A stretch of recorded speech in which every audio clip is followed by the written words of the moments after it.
तव कथामृतं तप्तजीवनं कविभिरीडितं कल्मषापहं श्रवणमंगलं श्रीमदाततं भुवि गृह्णन्ति जे भूरिदा जना।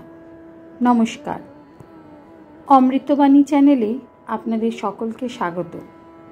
श्री श्री ठाकुर मा और स्वामीजीर रातुल चरणे शतकोटी प्रणाम जानिए शुरू करछि आमादेर आजकेर पाठ।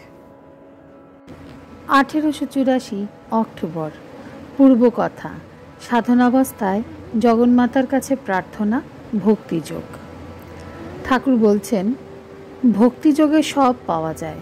আমি মার কাছে কেঁদে কেঁদে বলেছিলাম, মা, যোগীরা যোগ করে যা জেনেছে, জ্ঞানীরা বিচার করে যা জেনেছে আমায় জানিয়ে দাও, আমায় দেখিয়ে দাও। মা আমায় সব দেখিয়ে দিয়েছেন।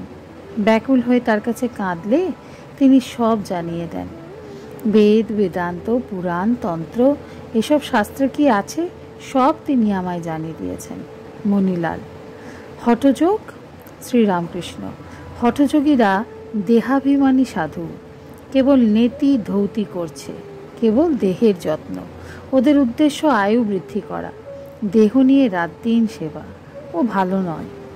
মণি মল্লিক। সংসারী ও মনে ত্যাগ। কেশব সেনের কথা। তোমাদের কর্তব্য কি? তোমরা মনে কামিনী কাঞ্চন ত্যাগ করবে।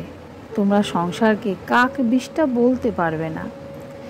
গোস্বামীরা গৃহস্থ, তাই তাদের আমি বললাম, তোমাদের ঠাকুর সেবা রয়েছে, তোমরা সংসার ত্যাগ কি করবে? তোমরা সংসারকে মায়া বলে উড়িয়ে দিতে পারো না। সংসারীদের যা কর্তব্য চৈতন্যদেব বলেছিলেন, জীবে দয়া, বৈষ্ণব সেবা, নাম সংকীর্তন।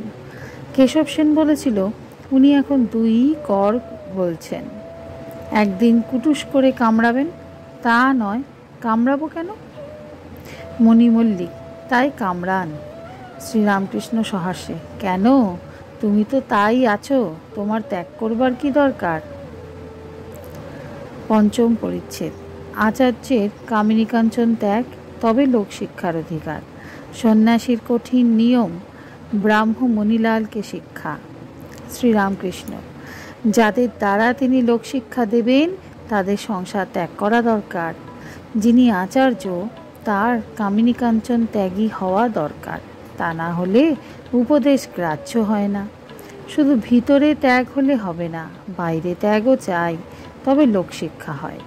তা না হলে লোকে মনে করে ইনি যদিও কামিনী কাঞ্চন ত্যাগ করতে বলছেন, ইনি নিজে ভিতরে ভিতরে ওইসব ভোগ করেন। একজন কবিরাজ ওষুধ দিয়ে রোগীকে বললে, তুমি আর একদিন এসো, খাওয়া দাওয়ার কথা বলে দিব।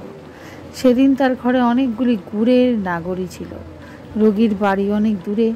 সে আর একদিন এসে দেখা করলে। কবিরাজ বললে, খাওয়া দাওয়া সাবধানে করবি, গুড় খাওয়া ভালো নয়। রোগী চলে গেলে একজন বৈদ্যকে বললে, ওকে অত কষ্ট দিয়ে আনা কেন? সেই দিন বললেই তো হতো। বৈদ্য হেসে বললে, ওর মানে আছে। সেদিন ঘরে অনেকগুলি গুড়ের নাগরি ছিল।